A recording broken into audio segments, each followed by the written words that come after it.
Good morning, everyone. This video has come about through a bit of Facebook banter that was going on yesterday about picking and practicing and all that kind of stuff. So this is my tuppence worth. I'm going to go through very quickly an exercise that I would use for this kind of thing. I think it's really beneficial. And I would spend a long time on this exercise, at least 5 minutes, which is a lot of continuous playing, but maybe more like 15 or 20 minutes just to really kind of centre myself, my timing, all that kind of thing, at the start of a practice session. So it's based on a 2-octave chromatic scale, starting from A on the low E string up to A on the high E string, shifting positions as you go, sliding up when you get to the top, sliding down when you get to the bottom. So there's all kinds of discipline in here that's good. It'll be alternate picking with the right hand, and then the particularly beneficial part of this exercise is changing rhythmic values, and in a constant motion, a constant flow. So I'll go from quavers to quaver triplets to semiquavers, and then probably go back to quaver triplets and back to quavers, and just keep on doing those gear changes all the way through, just to kind of keep that rhythmic flexibility. I may even record this in Logic and look at the waveforms and see if there's points where I'm rushing, dragging, dynamics are changing, all the rest of it. So it's really just about trying to keep everything level, boring, unmusical, just from the point of view of control. And if just keeping all the notes a consistent length, all that kind of thing, trying to make the change between strings sound as seamless as possible. Obviously each string has a different sound, so that's difficult, but you can try and minimise that. So you don't want a big lurch between each string. You want to kind of make it smooth. So anyway, I shall play through this. It'll be a bit rough and ready. It's first thing on Sunday morning.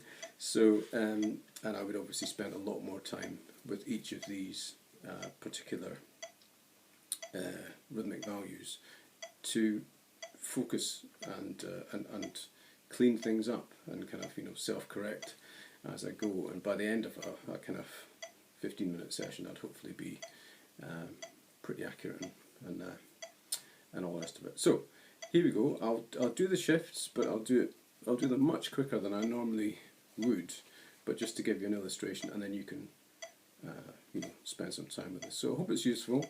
I might make a couple of other comments at the end if someone comes to mind, but metronome's on 60 beats a minute, and the main thing first of all is just to kind of get into that rhythm, into that time. Think of the beats in the subdivision. 1, 2, 3.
Okay, so you can hear there was lots of inaccuracy there, but that's because I went, well, for lots of reasons, but it's partly because I went through the process much quicker than I normally would. But I was aware there of, different tone quality of notes, different dynamics, kind of slight fluffs here and there, all that kind of thing. So that's the sort of thing that I would address. And the most important thing, I think, is spending time with it, staying focused. It's difficult to talk and then play.